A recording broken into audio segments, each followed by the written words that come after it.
Erev Tov Rabotai, we are continuing with our Mishna Yomi, Masechet Ketubot. We are up to Perek Daled Mishnah Hey. Today's Mishnayot should be Leilu Nishmat, Neria ben Svetlana, Ranbai, Veliyahu ben Burcha, Israelo ben Chana bad Miriam, Menuchatam began Eden, Amen, and Avdi ben Chaim Lachaim, V'derifua Shenemav, Daniel Shalom ben Rosa, Betoch Shach Chulei Israel. This Mishnah defines the exact point at which a girl, a ketana or na'ara, leaves the domain of her father and enters the domain of her husband. Leolami birshut ha'av ad shetikanes l'rshut ha'bal ha'nisuin.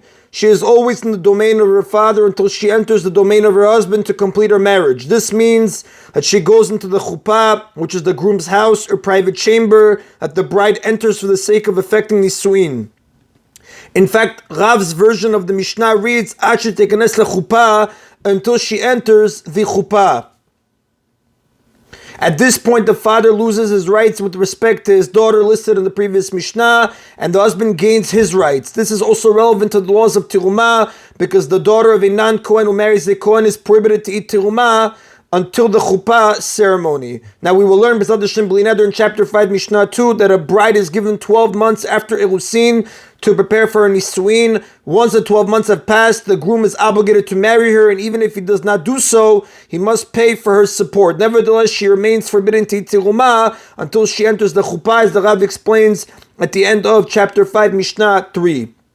Now the Mishnah here explains, now although the previous words, she enters the domain of her husband, refer to the chuppah ceremony, that is not the only act that affects nisuin. The Mishnah explains at an earlier point in the process equivalent to entering the chuppah. As soon as her father delivers her to the messengers of the husband, whom the husband sent to escort her to his home, and certainly as soon as the father delivers her to the groom himself, if the groom came in person to take her to his home, she is in the domain of her husband. At this point, the husband gains his rights, and she becomes permitted to eat tirumah. However, if the father went together with the messengers of the husband, or even if just the messengers of the father, not the father himself, went together with the messengers of the husband, now the father or his messengers accompanied the bride to her new home and did not leave her with messengers of the groom, she remains in the domain of the father.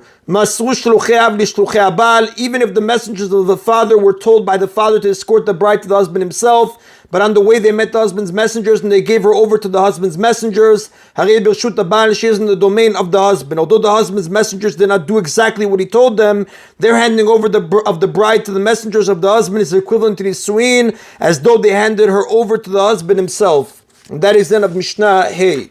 Now, Mishnah 4 listed some of the obligations that a husband has toward his wife. Another of these obligations is that her daughters from him are entitled to support, food, lodging, and other basic needs. Our Mishnah, Mishnah Vav, limits the application of this law. Ha'av eno chayav b'mzonot bito. A father is not obligated to support his daughter during his lifetime. The Mishnah deals only with children who are at least 6 years old. Children under that age, whether sons or daughters, are entitled to their father's support. If he does not support them, the court takes his money, even if he is poor, and uses it for that purpose. Regarding children over the age of 6, a father is not obligated to support his sons or daughters. Nevertheless, he has a moral duty to do so. If he does not fulfill this duty, the court disgraces him in public until he complies, but they are not authorized to take his property. If he is wealthy enough to support his children without difficulty, the court can even seize his property. Although a father must support his daughters, that obligation applies only after he dies. They collect money for their needs from his estate, and not when he is alive. A daughter has the right to live in her late father's house and be supported by his estate until she is betrothed or becomes a bogeret. The Mishnah shows that this limitation is implied by the standard text of the Ketubot document. A husband's obligation towards his wife are usually recorded in the Ketubot document, which a groom gives his bride at the time of their nisuin. The document is a standard text, which the Mishnah proceeds to analyze. Zeh midrash darash Rabbi Elazar ben Azariah lefnei chachamim bakerem b'Yavne. Rabbi Elazar ben Azariah derived this teaching from the text of the Ketubot before the sages in the Academy of Yavne. Yavne was the seat of the great Sanhedrin after the destruction of the Second Temple. The Mishnah refers to the Academy as a kerem, a vineyard, the Rav explains, because the judges sat there in rows that resembled the arrangement of vines in a vineyard. Habanim Yoshu v'Habanot Yizonu. The sons of the wife inherit their mother's ketubah payment, and the daughters of the wife are supported. Now, if a man's wife dies during his lifetime any sons that they had together inherit her ketubah from him. This means that when he dies, they receive the ketubah to which their mother was entitled, the standard payment of 100 or 200 zuz, plus anything else recorded in the ketubah document. The rest of his property is divided equally among these sons and the sons of any other wife. So again, the sons of the wife inherit their mother's ketubah payment, and the daughters of the wife are supported. Since these two obligations are mentioned together, they are presumably similar. Ma banim enan yoshin elacha mitatav, just as the sons do not inherit their mother's ketubah payment until after the father's death. Avabanot enan nizonot elalachem mitat avihan, so too the daughters do not receive support until after their father's death.